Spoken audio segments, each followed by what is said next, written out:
Hello जी, नमस्कार, प्रणाम। कैसे हैं आप लोग और कैसी चल रही है आप लोगों की तैयारी? तो एक और सुपर फास्ट सीरीज हम कर रहे हैं रिवीजन की, जिसमें राजस्थान के टॉप 80 क्वेश्चन करेंगे और मात्र आपको 20 मिनट में 80% के आंसर देने हैं। मैं पहले ही बता देता हूँ कि ये 80% जो है, ये 2025 में राजस्थान कर्मचारी चयन बोर्ड ने जो अलग अलग परीक्षाओं में प्रश्न पूछे हैं वही टॉप 80 क्वेश्चंस हैं। और इनमें कुछ क्वेश्चंस जो हैं जो बोर्ड ने पूछे थे वो पुराने जिलों के अकॉर्डिंग ही है, तो साथ में डिस्कस करते रहेंगे कि कौन सी चीज अभी नए जिले में है। तो 80 क्वेश्चन है और टारगेट रखते हैं कि अगर आप रीट की तैयारी कर रहे हैं तो एग्जाम पास में, और भी एग्जाम की तैयारी कर रहे हैं तो 60 क्वेश्चन के आपको आंसर देने हैं। 80 में से कितने? कम से कम 60% तो आपके सही होने ही होने चाहिए। तो सबसे पहले लाइक कर दीजिए, शेयर कर दीजिए और करते हैं शुरुआत, क्योंकि सुपर फास्ट सीरीज है तो फुल स्पीड के साथ करेंगे। और आप भी स्पीड के साथ में कमेंट करते रहना, आंसर बताते रहना कि कौन सा आपका सही आंसर है। ठीक है, पहला है, ये पटवार में आए थे क्वेश्चन अभी, पटवार को जो एग्जाम हुआ है, बिजोलिया किसान आंदोलन है वो कब शुरू हुआ था? तो जानते हैं राजस्थान का पहला किसान आंदोलन है, राजस्थान का सबसे लंबा चलने वाला किसान आंदोलन है, राजस्थान का अहिंसक किसान आंदोलन भी है। ये 1897 में इसकी शुरुआत होती है और ये चल ठीक है, और ये 1941 तक चला था। लगभग कितने वर्षों तक? 44 वर्षों तक चला था। 3 चरणों में हुआ था ये, मेवाड़ रियासत में। और राजस्थान का पहला पहला चरण था 1897 से लेकर 1914 तक। और इसमें सर्वाधिक जो किसान थे वो धाकड़ जाति के किसान सबसे ज्यादा थे। शुरुआत जो की थी वो साधु सीताराम जी के द्वारा की गई थी।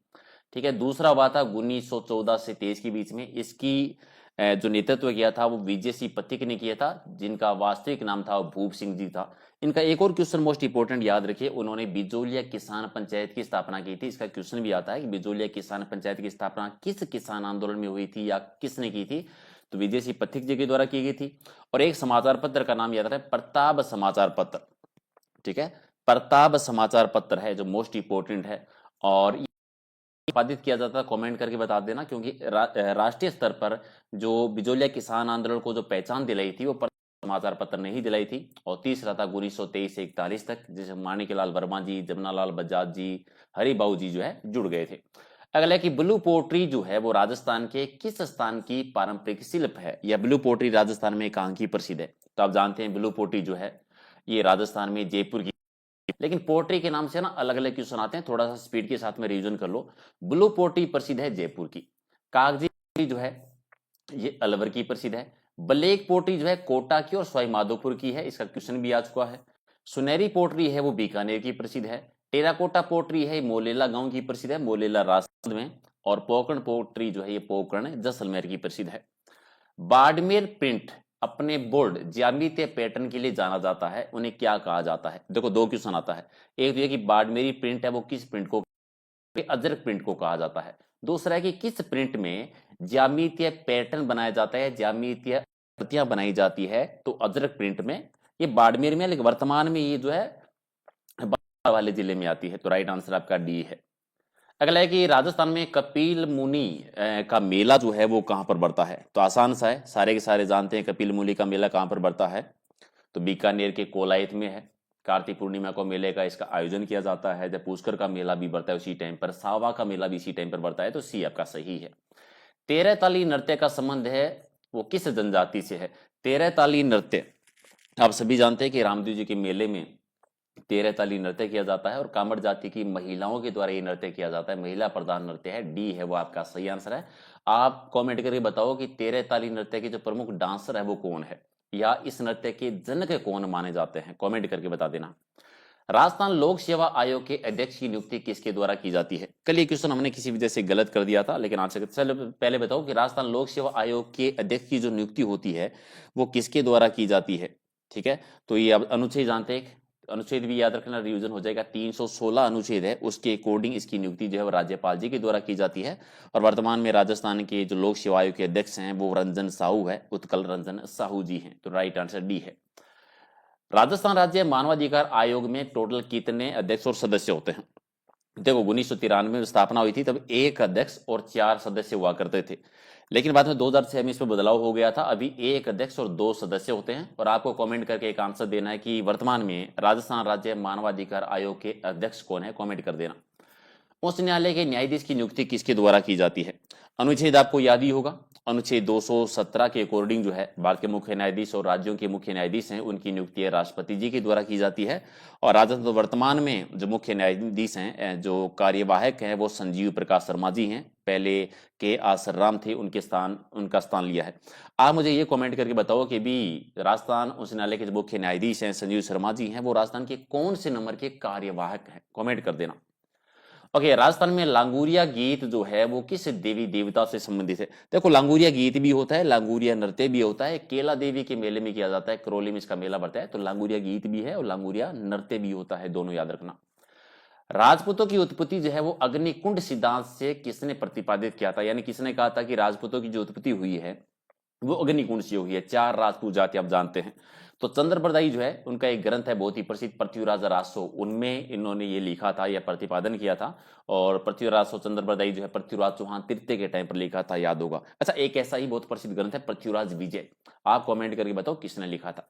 अगला, इनमें से कौन सा स्थान है वो राजस्थान के खजुराहो के नाम से जानते हैं? राजस्थान के खजुराहो जो है किराड़ू के जो मंदिर है बाड़मेर में, जो नगर मूर्तियों के लिए बने प्रसिद्ध है, राजस्थान के खजुराहो कहलाते हैं।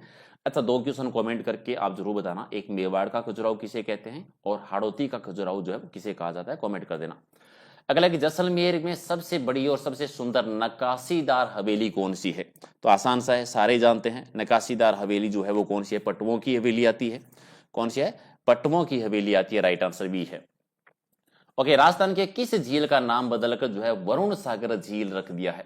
ये क्वेश्चन भी आपके एग्जाम में भी पूछा गया था। अजमेर में एक झील है फोय सागर झील, फोय सागर झील जो है इसी का नाम बदल के भी क्या कर दिया, वरुण सागर झील कर दिया। और कहां पर है ये? अजमेर में। आना सागर झील भी अजमेर में, आना जी वाली आपको याद होना चाहिए। नक्की झील सिरोही में आप जानते हैं, ठीक है। अगला है कि इनमें से कौन सा क्षेत्र जो है वो राजस्थान के दक्षिणी पूर्वी मैदानी भूभाग यानी हाड़ौती के पठार में है? तो 4 जिले आते हैं, कोटा, बूंदी, बारा, झालावाड़, आप जानते हैं। और इनमें से 12 जिला ऑप्शन है हमारा जो हाड़ौती के पठार में आता है। दक्षिणी पूर्वी राजस्थान में सर्वाधिक वर्षा वाला भूभाग जो है। ओके, केवलादेव घना राष्ट्रीय उद्यान निम्नलिखित में से किस क्षेत्र में स्थित है? काफी प्रसिद्ध आप जानते हैं। 1982 में इसको राष्ट्रीय उद्यान घोषित किया गया था। फिर 1985 में इसको आपको याद है यूनेस्को की विश्व धरोहर सूची में शामिल कर दिया गया था। ये राजस्थान की एक रामसर साइट भी है, ये साइबेरियन फॉरेस्ट के लिए प्रसिद्ध भी है। और यहाँ पर घास बहुत प्रसिद्ध है, एचा घास, ठीक है। एक एचा घास है जो कि बहुत प्रसिद्ध है, वो भी याद रखेंगे। और ये कहां पर आता है? भरतपुर में आता है। तो राइट आंसर आपका क्या हो जाएगा? सी जो है इसका सही आंसर है। ओके, इनमें से राजस्थान की सबसे बड़ी कृत्रिम झील कौन सी है? मीठे पानी की सबसे बड़ी झील गोमती सागर नदी का जो है वो पानी रोक रही झील का निर्माण करवाया गया था। इसको ढेबर झील भी कहते हैं और इसको जयसमंद झील भी कहा जाता है, ठीक है। अभी सलमोर वाला जिला जो है नया जिला बना है उसमें आता है। जय सिंह जी ने इसका निर्माण करवाया था। यहाँ पर 7 टापू हैं, ठीक है, आपको याद होगा। बाबा का बागवाड़ा और प्यारी जो सबसे छोटा टापू है प्यारी, टोटल 7 हैं। और यहाँ से 2 नहरें भी निकलती है, श्यामपुर और बट्टा के नाम से। तो राइट आंसर आपका क्या हो जाएगा? सी है। अच्छा, ये तो होगी मीठे पानी की सबसे बड़ी झील। आप बता दो खारे पानी की सबसे बड़ी झील राजस्थान में कौन सी है? ओके, हुरडा सम्मेलन जो कि 1734 में हुआ था, इसकी अध्यक्षता किसने? हुरडा एक जगह का नाम है भीलवाड़ा वाले क्षेत्र में। तो 1734 में ये एक सम्मेलन हुआ था मराठों को रोकने के लिए। और इसकी अध्यक्षता जो है वो महाराणा जगत सिंह सेकंड ने की थी। उस समय मेवाड़ के शासक थे। किसके प्रयासों से बुलाया गया था अगर पूछ ले तो स्वाई जयसिंह के प्रयासों से ये सम्मेलन हुआ था। हालांकि ये असफल हो गया था। इनमें से कौन सा किला यूनेस्को की विश्व धरोहर सूची में शामिल नहीं है? ये बता दो, ठीक है। कौन सा नहीं? आपको चीकू गाजाराम टिक याद होगी, चित्तौड़गढ़ है, कुंभलगढ़ है, गागरोन है, जयपुर वाला है, आमेर वाला है। रणथंभौर का किला जो है शामिल है। अचलगढ़ इसमें नहीं आता। तो अचलगढ़ का किला जो सिरोही में है ये नहीं है। इसमें गागरोन भी है, जैसलमेर भी है, कुंभलगढ़ भी है, लेकिन अचलगढ़ नहीं है। जयपुर के किस शासक को ब्रिज निधि के नाम से जाना जाता है या ब्रिज निधि के नाम से वो कविताएं लिखा करते थे? तो ब्रिज निधि इसलिए कहते हैं क्योंकि वो कृष्ण भगवान के भगत थे। उन्होंने हवा महल का निर्माण भी करवाया था। और हवा महल की आकृति है वो भी कृष्ण भगवान के मुकुट जैसी है, अगर आपको पता है तो। ये स्वाई प्रताप सिंह जी जो हैं इन्हीं को ब्रिज निधि के नाम से हम जानते हैं। इनमें से प्रख्यात चरी नृत्यगना कौन सा है? चरी डांसर कौन है? अच्छा, एक तो फटाफट कमेंट करके ये बताओ चरी नृत्य किसके द्वारा किया जाता है? तो चरी नृत्य जो है गुर्जर जाति की महिलाओं के द्वारा किया जाता है, और फल्गुबाई जो है वो चरी नृत्य की प्रसिद्ध डांसर रही है। और फल्गुबाई का संबंध वो कहाँ से है? किशनगढ़ से है। और ये भी याद रखना कहाँ पर है? गुर्जर जाति की महिलाओं के द्वारा किया जाता है। गुलाबो भी बहुत प्रसिद्ध है, आपको याद होना चाहिए। गुलाबो जो है कालबेलिया नृत्य से संबंधित आते हैं। राजस्थान में स्त्री परिधान पोमचा को कहा जाता है। पोमचा को क्या कहते हैं? ठीक है, पोमचा क्या है? पीला पोमचा होता है, तो पीला ही कह दीजिए। वैसे हालांकि क्वेश्चन इतना दमदार वाला नहीं है, लेकिन आया हुआ है तो पूछ लिया। राजस्थान केसरी समाचार पत्र का प्रकाशन किसने किया था? राजस्थान केसरी समाचार पत्र बता देंगे, जिनका वास्तविक नाम जो है भूप सिंह जी था, यानी विजय सिंह पथिक जी है, उन्होंने राजस्थान केसरी समाचार पत्र का प्रकाशन किया था। वर्धा महाराष्ट्र किससे किया था? एक याद रखना है, क्योंकि राजस्थान सेवा संघ की स्थापना हुई थी उसी टाइम में। ठीक है, राजस्थान सेवा संघ की स्थापना 1919 में उस समय जब हुई थी, तो वो भी वर्धा में ही हुई थी, और उसी समय राजस्थान केसरी जो है समाचार पत्र का प्रकाशन हुआ था। हल्दीघाटी युद्ध के बाद महाराणा प्रताप जी ने अपनी राजधानी कहां स्थापित की थी? तो ये तो आसान ही है, 1576 में हल्दीघाटी का युद्ध होता है, उसमें राजधानी कुंभलगढ़, ठीक है, और कुंभलगढ़ थी उस समय, थी कुंभलगढ़। लेकिन हल्दीघाटी का युद्ध होने के बाद में जो राजधानी बनी थी वो चावंड बनी थी। लूणा चावंडिया को हराकर चावंड को क्या बनाया था? अपनी राजधानी बनाया था। वहीं पर महाराणा प्रताप जी की 1597 में बाद में क्या होती है? मृत्यु होती है। गणगौर जो है वो किस महीने में मनाई जाती है? आसान सा है, शुरुआती महीने में चैत्र मास में आता है। चैत्र शुक्ला तृतीया को गणगौर मनाते हैं। ठीक है, चैत्र मास के शुक्ल पक्ष की तृतीया को गणगौर मनाई जाती है, याद रखना। और ये कहता है कि ये कितने दिन तक मनाते हैं, तो वो भी याद रखना। ये जो है वो 18 दिन तक मनाई जाती है। एक बार क्वेश्चन आया था। ठीक है, तो राइट। अच्छा, एक क्वेश्चन और है इसी 2 दिन बाद में। चैत्र शुक्ला तृतीया को तो गणगौर मनाते हैं, चैत्र शुक्ला पंचमी को क्या मनाते हैं? ठीक है, और ये भी बताता गुलाबी गणगौर कहां पर मनाते हैं, कमेंट करके बता देना। चैत्र शुक्ला पंचमी को क्या आता है, कमेंट करके जरूर बताना। अगला कि सेंधु सभ्यता यानी सिंधु घाटी सभ्यता के किस स्थल से हमें जूते हुए खेत के प्रमाण मिले हैं? बहुत सारे क्वेश्चन बनते हैं वैसे तो। जूते हुए खेत के प्रमाण जो है वो हमें कहां से मिलते हैं? ठीक है, एक साथ 2 फसल के प्रमाण कहां से मिलते हैं? 7 हवन कुंड कहां से मिलते हैं? या धोरी प्राचीर के साक्ष्य कहां से मिलते हैं? भूकंप के साक्ष्य में कहां से मिलते हैं? ठीक है, तो ये मिलते हैं कहां से? मिलते हैं कालीबंगा सभ्यता से। कालीबंगा सभ्यता जो है वो घग्गर नदी के किनारे पे है। राइट आंसर आपका डी हो जाएगा। उस्सा मस्जिद कहां पर है? उससे पहले कमेंट की बता देना। एक उस्सा मंदिर भी है। ठीक है, पहले मंदिर था, वैसे भी अलग मंदिर है, लेकिन पहले भी ये कहते हैं कि मंदिर था। ये बयाना में है। बयाना कहां पर है? बयाना जो है भरतपुर में है। तो राइट आंसर आपका क्या हो जाएगा? डी है। अच्छा, बयाना किस किस चीज के लिए प्रसिद्ध है बताओ? भारत का पहला विजय स्तंभ भी बयाना में है। नील की खेती के लिए भी प्रसिद्ध है। कबरगाहों के लिए भी बयाना प्रसिद्ध रहा है। तो राइट आंसर आपका डी है। 1857 के विद्रोह की शुरुआत के समय उदयपुर में ब्रिटिश रेजिडेंट यानी ब्रिटिश एजेंट कौन थे? 6 अलग अलग रियासतों में थे। तो उस समय बताओ 1857 के विद्रोह के समय उदयपुर में कौन थे? उदयपुर में थे कैप्टन सावर्स। उदयपुर में कौन थे? कैप्टन सावर्स जो है वो उदयपुर में थे। तो राइट आंसर आपका डी है, वो सही हो जाएगा। मेजर बर्टन जो है वो कहां पर थे? उसमें याद रखना, मेजर बर्टन का भी कोटा में थे। ठीक है, ईडन जो थे वो जयपुर में थे। मोक मेसन जो है वो उस समय जोधपुर में हुआ करते थे। ठीक है, और मोरिसन जो है वो उसमें भरतपुर में हुआ करते थे। तो राइट आंसर आपका डी सही है। अगला है कि कू किसे कहा जाता है? कू क्या है? बहुत ही आसान सर, बहुत बार रिपीट होता है। भील जनजाति में जो घर बनाते हैं, भील जनजाति में जो घर बनाते हैं उसे कू कहते हैं। और भील जनजाति राजस्थान की सबसे बड़ी जनजाति भी आती है, तो वो भी साथ में ही याद रखना। ठीक है, और गांव जो है उसे फला कह देते हैं। छोटा गांव होता है उसे फला कहते हैं। वैसे बड़ा गांव उसे पाल कहते हैं। पाल का जो मुखिया होता है उसे पालवी कह देते हैं। या समूह का जो मुखिया होता है उसे गमेती भी कह देते हैं। तो 2-3 क्वेश्चन और बनते हैं साथ में, वो भी याद रखिए। पृथ्वीराज तृतीय और मोहम्मद गौरी के मध्य कितने युद्ध हुए थे? देखो यहाँ पर ज्ञानी नहीं बनना है, क्योंकि अगर आपने ज्यादा ही बुक पढ़ रखी है तो अलग अलग किताबों में अलग अलग ग्रंथों में ज्यादा युद्धों का जिक्र आता है, लेकिन मोटे तौर पर आपको 2 ही युद्ध रखना है। एक 1191 का जो तराइन का पहला युद्ध होता है जो पृथ्वीराज जी जीत जाते हैं, और 1192 में तराइन का सेकंड युद्ध होता है जो मोहम्मद गौरी जीत जाता है। तो 2 युद्ध है। राइट आंसर आपका सी है। अगला इनमें से कौन सा जोड़ा सही नहीं है? यानी एक साइड में पुरातात्विक स्थल है, प्राचीन सभ्यता के स्थल दे रखे हैं, दूसरी साइड में उत्खनन करता है कि किन्होंने उनका उत्खनन किया था। तो जो भी आपको गलत लगे कमेंट करके बताना। तो पहला आहार जो है उसकी एस.डी. सांकलिया जी ने की थी। तो बिल्कुल सही, एस.डी. सांकलिया जी थे। धीरेजलाल सांकलिया जी भी आते हैं, उन्होंने की थी। दूसरा है ओजियाना जो है के.एन. पुरी ने की थी। ओजियाना जो है वो के एन पूरे के द्वारा नहीं की गई थी, ये ओजियाना भीलवाड़ा वाले क्षेत्र में आता है। बी आर मीणा जी थे, आलोक त्रिपाठी थे, उन्होंने की थी, तो ये गलत है। बेराट की डी आर साहनी ने की थी, तो डी आर साहनी या दयाराम साहनी जी थे, उन्होंने की थी, बिल्कुल सही है। बागोर जो भीलवाड़ा में है बहुत ही प्रसिद्ध है, वी एन मिश्र जी है, उनके द्वारा की गई थी, तो ये भी सही है। वी एन मिश्र जी यानी वीरेंद्र नाथ मिश्र जी हैं, तो गलत हो गया आपका, बी गलत है।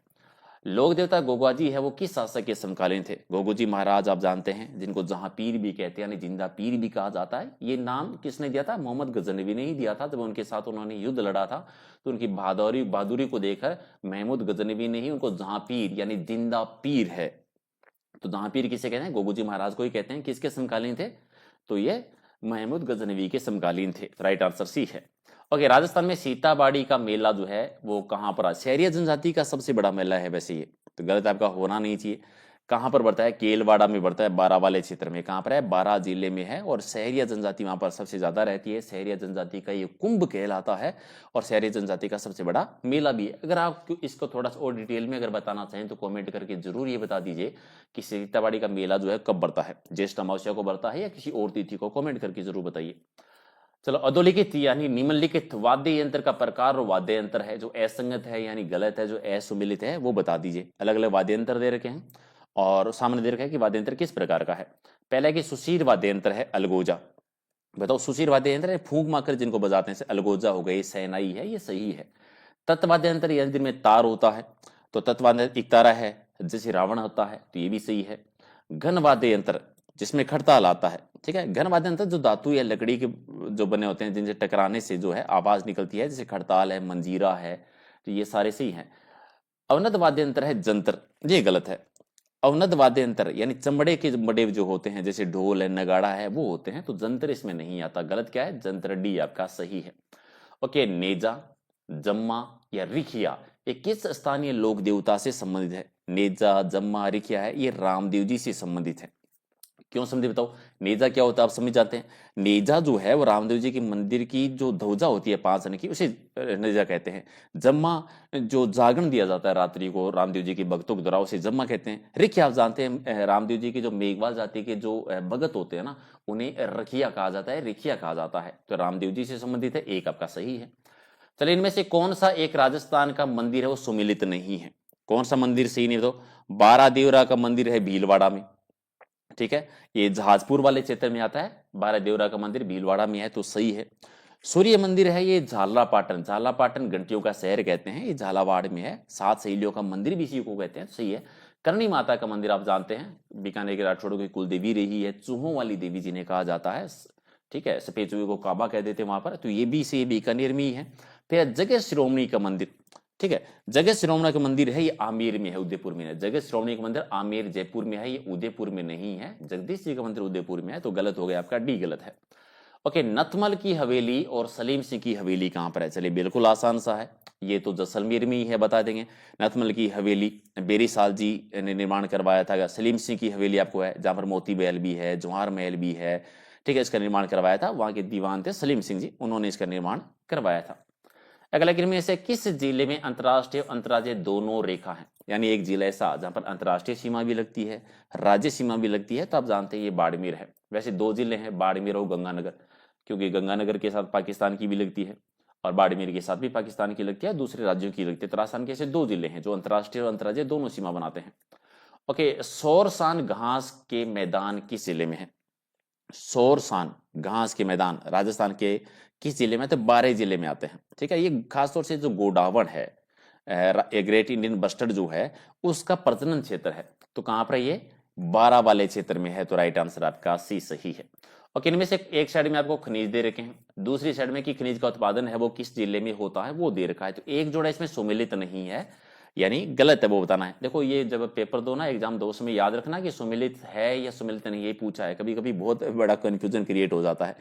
चलिए, गार्नेट जो है ये टोंक में होता है, सही है क्या बताओ? गार्नेट यानी जिसे तांबड़ा भी कहते हैं, ये टोंक के राजमहल में होता है, अजमेर वाले क्षेत्र में भी होता है, तो सही है। वोलेस्टोनाइट है सिरोही में होता है, और ये बिल्कुल सही है। वोलेस्टोनाइट में राजस्थान पहले स्थान पर भी आता है। वैसे टंगस्टन आप जानते हैं, डेगाना नागौर में इसका उत्पादन होता है, और फेल्सपार उदयपुर में इसका उत्पादन होता है, तो ये सही नहीं है। फेल्सपार का उत्पादन है, ये फेल्सपार है जहां पर आप फेल पास होते हैं। फेल पास आप कहां पर होते हैं? 10वीं बारी में कहां पर होते थे? अजमेर में होते थे, तो अजमेर इसका सही हो जाएगा, उदयपुर नहीं है, तो डी आपका सही है। राष्ट्रीय ऊंट अनुसंधान केंद्र कहां पर है? तो जोड़ बीड आप जानते हैं, 5 जुलाई 1984 की स्थापना हुई थी। 5 जुलाई 1984 को बीकानेर के जोड़ बीड में राष्ट्रीय ऊंट की स्थापना होती है, राष्ट्रीय ऊंट अनुसंधान केंद्र की। ठीक है। अच्छा, ऊंट से उस्ता कला बीकानेर की बहुत प्रसिद्ध है, याद रखना, उस्ता कला भी। ओके, 56 का मैदान कहां पर है? जहां पर 56 गांव 56 नालियों का समूह है, ये जानते हैं, दक्षिण राजस्थान में जो माही नदी बेसिन का जो एरिया आता है, खास तौर से प्रतापगढ़ और बांसवाड़ा के बीच में, प्रतापगढ़ और बांसवाड़ा के बीच में जो 56 गांव और 56 नालों का समूह है, उसे 56 का मैदान कहा जाता है। राइट आंसर आपका एक है। इनमें से कौन सी चोटी दक्षिणी अरावली श्रृंखला में नहीं है? दक्षिणी अरावली में कौन सी नहीं आती? तो ये तो आसान सा है, बता देंगे। बताओ, शेर है, दिलवाड़ा है, कमलनाथ चोटियां जो है कहां पर है? दक्षिणी अरावली में, सिरोही उदयपुर में आती है। बिलाला चोटी नहीं आती, बिलाला अलवर जयपुर वाले क्षेत्र में रह जाती, बिलाली जो है ये अलवर जयपुर वाले क्षेत्र में आती है, तो डी आपका सही है। ओके, चलिए एक और बताओ, इनमें से कौन सा नदी दे रखी है एक साइड में पहाड़, और जहां से नदी का उत्पादन होता है नदी का नाम दे रखा है, जो सुमेलित नहीं है यानी जो सही नहीं है, उसके बारे में आपको बताना है। बताओ, नागपाड़ से लूनी नदी का उद्गम होता है, खारी या मीठी नदी जिसे कहते हैं, बिल्कुल सही है। जानापाव की पहाड़ियों से चंबल नदी निकलती है, जानापाव की पहाड़ियां मध्य प्रदेश से, चंबल नदी जो राजस्थान की सबसे लंबी नदी है। गोगुंदा की पहाड़ियों से बेड़स नदी का उद्गम होता है, और बिजराल की पहाड़ियों से बनास नदी, नहीं ये गलत है, डी वाला गलत है। बनास नदी का उद्गम खमनोर की पहाड़ियों से होता है, बिजराल की पहाड़ियों से नहीं होता है।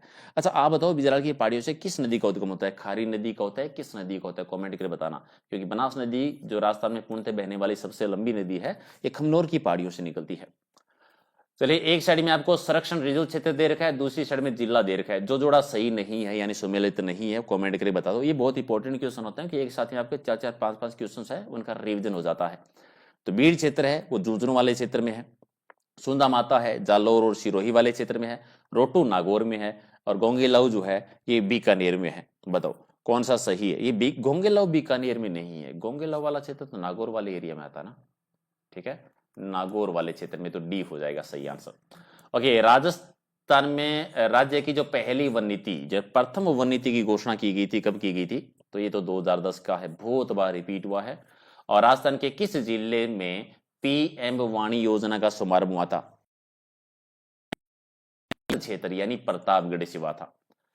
ओके, अगला है कि राजस्थान के पश्चिमी विक्षोभ से वर्षा किस महीने में होती है? शीतकालीन जो वर्षा होती है, आप अभी उसी का टाइम चल रहा है, तो कौन से महीने में थे? दिसंबर से जनवरी वाला टाइम जो है शीतकालीन वर्षा, जिसे हम मावट कहते हैं, जो रबी की फसल के लिए बहुत लाभदायक होती है। याद रखना, मावट कहते हैं रबी की फसल, खासतौर से गेहूं चना जो होता है उनके लिए बहुत लाभदायक होती है। राजस्थान में मरु विकास कार्यक्रम की शुरुआत कब हुई थी? बिल्कुल आसान सा, 77-78 में, 1977-78 में इसकी शुरुआत होती है।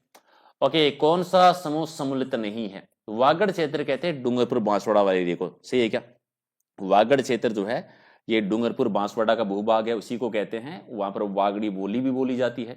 बोमड़ क्षेत्र है प्रतापगढ़ चित्तौड़गढ़ को, ये गलत है। देखो, बोमड़ क्षेत्र किसे कहते हैं? जब खास भील जनजाति जहां पर ज्यादा रहती है, ये उदयपुर और सिरोही वाला एरिया जो है पहाड़ी भूभाग है, वो बोमड़ क्षेत्र कहलाता है, तो ये गलत है। मेवात अलवर भोजपुर को कहते हैं, जहां पर मेवाती बोली बोलते हैं। हाड़ौती आपको पता है, कोटा बूंदी बारह झालावाड़ वाला एरिया हाड़ौती कहलाता है। ओके, इनमें से कौन सा औषधि जो है वो राजस्थान घर घर औषधि योजना में शामिल नहीं है? राजस्थान घर घर औषधि योजना में कौन सी शामिल नहीं आती इनमें से? ठीक है, बता दीजिए कमेंट करके, इनमें से कौन सी है जो नहीं? अश्वगंधा आती है, गिलोय भी आती है, कालमेघ भी है, मूसली नहीं है। चलो बी कर दो सही आंसर। ओके, राजस्थान के रेतीले शोषक मैदान और अर्ध शोषक संक्रमणकालीन मैदानों में कौन सी समवर्षा रेखा अलग करती है? बहुत ही आसान सा, गलत मत कर देना। देखो, अरावली वाला भूभाग है वो आप जानते हैं 50 सेमी वर्षा रेखा जो है वो इसको अलग करती है, लेकिन जो रेतीला शोषक मैदान है और अर्ध शोषक मैदानी भूभाग है, इसे 25 सेमी वर्षा रेखा जो है वो अलग करती है, तो राइट आंसर आपका डी हो जाएगा सही आंसर। ओके, इनमें से कौन सी नमकीन खारे पानी की झील नहीं है? बिल्कुल आसान, काबोद जैसलमेर में खारे पानी की झील है, डीडवाना कुचामन में आती है, खारे पानी की झील है, रेवासा सीकर में आती है, खारे पानी की झील है। जय सागर नहीं है, जय सागर जो है ये बूंदी वाले जिले में आती है और मीठे पानी की झील है, डी आपका सही है। कौन सी नदी राजस्थान के उत्तर दिशा से प्रवेश करती है? हनुमानगढ़ वाले क्षेत्र में एक ही है। आंतरिक जल प्रवाह की सबसे बड़ी नदी घग्गर नदी जो हिमाचल प्रदेश की शिवालिक की पहाड़ियों से निकलती है, तो घग्गर नदी है उत्तरी राजस्थान से प्रवेश करती है। चंबल माही दोनों ही दक्षिणी राजस्थान से प्रवेश करती है। ओके, मृदा की नमी वर्गीकरण के अनुसार राजस्थान में अल्पीसोल्स मृदा जो पाई जाती है, मिट्टी जो पाई जाती है, कौन सी जिले में है? अल्पीसोल्स मिट्टी जो है वो जयपुर का एरिया, अलवर वाला क्षेत्र जो है, जयपुर अलवर कोटा वाला भूभाग है, वहां पर अल्पीसोल्स मिट्टी पाई जाती है। एक आपका सही है। और इनमें से कौन सा खनिज और उत्पादक सुमिलित नहीं है, यानी जो जोड़ा गलत है बताओ। पहले की गार्नेट या तांबड़ा जिसको कहते हैं राजमहल टोंक में होता है, सही है कि गलत है? चलो ये तो सही है। पायराइट्स है ये सरवाड़ वाले क्षेत्र में होता है। दूसरा है पन्ना कालागुमान वाले क्षेत्र में होता है। घिया पत्थर जो है ऋषदेव उदयपुर वाले क्षेत्र में होता है। कौन सा सही है इनमें से? कौन सा जोड़ा जो है वो आपका सही? तो पायराइट्स वाला जो है वो गलत है, बाकी तो सारे ठीक है, तो बी है वो आपका राइट आंसर है। अगला है कि इनमें से कौन सा सुमेलित नहीं है? राष्ट्रीय मरुद्यान कहां पर है? जैसलमेर में है, सही है। जोगनिया माता का मंदिर कहां पर है? भीलवाड़ा में है। सुनहरी कोठी कहां पर है? सीकर में, ये टोंक में है। मुंशी महारानी की छतरी कहां पर है? अलवर में है। तो गलत कौन सा गया? सुनहरी कोठी। सुनहरी कोठी और मुबारक महल दोनों टोंक में है। अच्छा, एक मुबारक महल जो है वो जयपुर में भी है, याद रखना। ओके, इनमें से राजस्थान में पहली जो पवन ऊर्जा परियोजना थी कौन सी थी? राजस्थान की पहली पवन ऊर्जा परियोजना थी अमर सागर। अमर सागर पवन ऊर्जा परियोजना, आप कमेंट करके ये बताएंगे ये राजस्थान के किस जिले में है। चलो, इनमें से कौन सी जनजाति राजस्थान में सुमेलित नहीं है? कौन सी जनजाति राजस्थान में सुमेलित नहीं है? डामोर जो है ये डूंगरपुर वाले क्षेत्र में रहते हैं, डूंगरपुर बांसवाड़ा में, बिल्कुल सही है। गरासिया जनजाति जो है ये सिरोही में ज्यादा रहती है, फिर उदयपुर में रहती है, सही है। कथोड़ी जो है सिमलवाड़ा क्षेत्र में, और रेवारी जो है बारावाला, नहीं रेवारी भी सिरोही वाले क्षेत्र में ही है, रेवारी रायका जाति जो है, डी है वो आपका सही आंसर है। ओके, चंबल और माही सुगंधा ये किस फसल की उन्नत किस्मों के नाम है? बिल्कुल आसान सा है। चंबल माही जो है ये चावल की किस्मों के नाम है, तो राइट आंसर आपका क्या हो जाएगा? बी जो आपका सही आंसर है। चलिए 2-4 क्वेश्चन हो रहे हैं, फटाफट रिपीट कर देते हैं। और अगर अभी तक आपने लाइक शेयर नहीं किया तो एक बार लाइक जरूर कर दीजिएगा। और डेली इसी टाइम है, रोजाना हम टेस्ट सीरीज करेंगे। नागरचोल जो है वो किस राजस्थानी भाषा की उपबोली है? तो ढूंढाड़ी बोली, खासतौर जयपुर और उसके आसपास वाले भूभाग में बोली जाती है। नागरचोल जो है ये उसकी उपबोली का एक नाम है। बांसवाड़ा और डूंगरपुर के आसपास के पहाड़ी क्षेत्र में बोली जाने वाली बोली कौन सी है? तो आप जानते हैं बांसवाड़ा और डूंगरपुर के भूभाग को वागड़ क्षेत्र कहते हैं, और वागड़ क्षेत्र में बोली जाती है वागड़ी बोली, ठीक है। इसको दक्षिणी राजस्थानी भी कहा जाता है। अच्छा, एक क्वेश्चन बहुत बार आता है, ये बता देना, दक्षिणी राजस्थानी जो है किसके द्वारा कहा गया था? ये कमेंट कर देना। अच्छा, नेहड़ी, कठेर और राठी ये किस बोली के रूप हैं, यानी उपबोलियों के नाम है? ये मेवात वाले क्षेत्र में जो बोली जाती है, अलवर भरतपुर वाले एरिया में मेवात, तो मेवाती बोली है, उसी की उपबोलियों के नाम है। तो राइट आंसर आपका एक है। अगले कि 1857 के विद्रोह के समय नसीराबाद में कौन सी सैन्य टुकड़ी तैनात नहीं थी? क्या बताना है? नहीं थी, क्योंकि राजस्थान में क्रांति की शुरुआत यहीं से होती है। 15वीं भी थी, 30वीं भी थी, प्रथम बॉम्बे भी थी, 72वीं बंगाल नेटिव इन्फेंट्री नहीं थी। तो राइट आंसर क्या हो जाएगा? डी आपका सही आंसर है, ठीक है।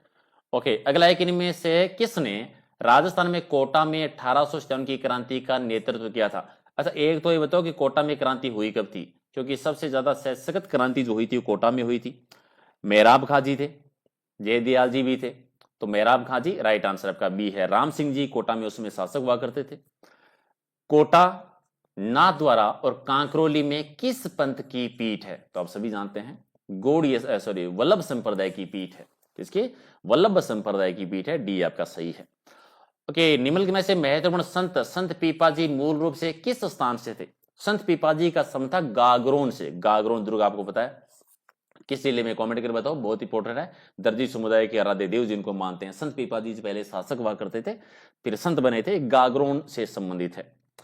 ओके, अगला है कि बिश्नोई संप्रदाय के संस्थापक का नाम बता दिए। लास्ट क्वेश्चन के आंसर दे दीजिए। बिश्नोई संप्रदाय 29 नियमों का जिसने पालन किया जाता है, बिश्नोई 20 और 9 जाम्बोजी महाराज। तो राइट आंसर क्या हो जाएगा? सी आपका सही है। और आज का लास्ट क्वेश्चन का आंसर देने से पहले सारे के सारे एक बार लाइक कर दो। 80 में से जो भी आपका स्कोर रहा है कमेंट करके बताना कितने आपने सही किए हैं। पीडीएफ लेनी है तो टेलीग्राम पे ले लेना, टेलीग्राम पे सर्च कर लेना प्रहलाद सारण सर के नाम से, या वीडियो के डिस्क्रिप्शन में आपको लिंक भी मिल जाएगा। निम्नलिखित में से किस संत को राजस्थान का कबीर कहा जाता है? जो मूल रूप से राजस्थान के नहीं थे, गुजरात के अहमदाबाद से थे, फिर राजस्थान में आए हैं। राजस्थान में आके वो आमेर वाले क्षेत्र में रहे थे। दादू पंथ की जिन्होंने स्थापना की थी, दादू दयाल जी, जिन्हें राजस्थान का कबीर भी कहा जाता है। और इन्होंने ज्यादातर जो साहित्य लिखे थे वो राजस्थान की किस बोली में? ढूंढाड़ी बोली में लिखे थे। तो राइट आंसर आपका सी हो जाएगा। तो ये थे अपनी सुपरफास्ट सीरीज। कोशिश की थी कि कम समय में करें, लेकिन 4-5 मिनट का टाइम थोड़ा ज्यादा लग गया है, क्योंकि कुछ एक्स्ट्रा चीजें भी हमने साथ में डिस्कस की थी। तो लाइक कर दीजिए, शेयर कर दीजिए अपने दोस्तों के साथ में, और कमेंट जरूर कर देना कि कितने क्वेश्चन आपके सही हुए हैं। और कल मिलेंगे फिर एक नए और सेशन के साथ में, कुछ और इंपॉर्टेंट क्वेश्चनों के साथ में। Thank you so much.